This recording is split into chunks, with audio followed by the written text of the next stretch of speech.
হরে Krishna deer devotees, কেমন আছেন সকলে? আশা করি আপনারা সকলে ভালো আছেন। আগামী 9 এপ্রিল বুধবার কামোদা একাদশী।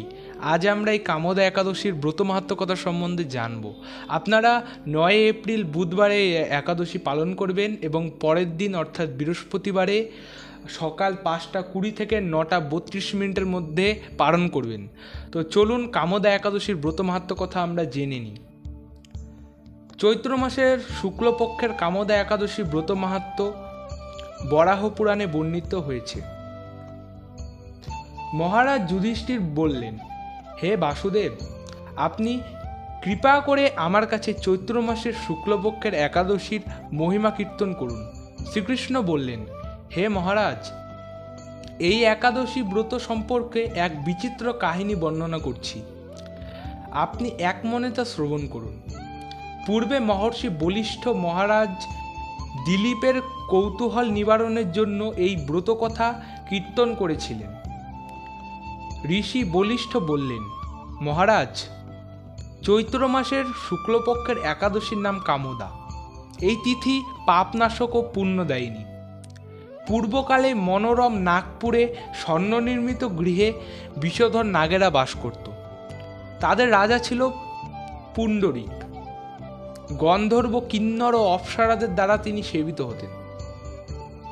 সেই পুরীর মধ্যে অপ্সরা শ্রেষ্ঠ ললিতা ও ললিত নামে গন্ধর্ব স্বামী স্ত্রী রূপে ঐশ্বর্যপূর্ণ এক গৃহে পরম সুখে দিনযাপন করত। একদিন পুণ্ডরীকের রাজসভায় ললিত একা গান করছিলেন। এমন সময় ললিতার কথা তার মনে পড়ল। ফলে সঙ্গীতের স্বর, লয়, তাল, মানের বিপর্যয় ঘটল। কর্কট নামে এক নাগ ললিতের মনোভাব বুঝতে পারল। গানের ছন্দভঙ্গের ব্যাপারটি সে পুণ্ডরীকের রাজার কাছে জানাল। তা শুনে সর্পরাজ ক্রোধ ভরে কামাতুর ললিতকে, রে দুর্মতি, তুমি রাক্ষস হও বলে অভিশাপ দান করল। সঙ্গে সঙ্গে সেই ললিত ভয়ঙ্কর রাক্ষস মূর্তি ধারণ করল।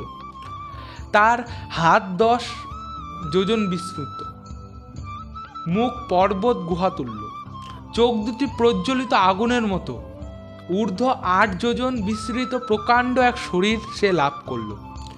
ললিতের এরকম ভয়ঙ্কর রাক্ষস শরীর দেখে ললিতা মহাদুঃখের চিন্তায় ব্যাকুল হলেন।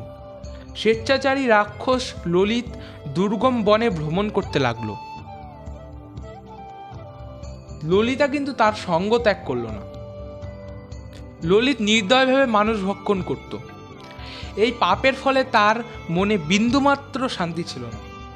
পতির সেই দুরাবস্থা দেখে ব্যথিত চিত্তে রোদন করতে করতে ললিতা গভীর বনে প্রবেশ করল। একদিন ললিতা বিন্ধ্য পর্বতে উপস্থিত হলো। সেখানে ঋষ্যশৃঙ্গ মুনির আশ্রম দর্শন করে মুনির কাছে হাজির হলো। তার চরণে প্রণাম করে সেখানে দাঁড়িয়ে রইল। মুনিবর জিজ্ঞাসা করলেন, হে সুন্দরী, তুমি কে, কার কন্যা, কি কারণেই বা এই গভীর বনে এসেছ, তা সত্য করে বলো। তদুত্তরে ললিতা বলল, হে প্রভু, আমি বীরধন্যা গন্ধর্বের কন্যা। আমার নাম ললিতা। আমার পতির পিশাচত্ব দূর হয় এমন কোনো উপায় জানবার জন্য এখানে এসেছি। তখন ঋষি বললেন, চৈত্র মাসের শুক্লপক্ষের কামোদা নামে এক একাদশী আছে। তুমি সেই ব্রত যথাবিধি পালন করো।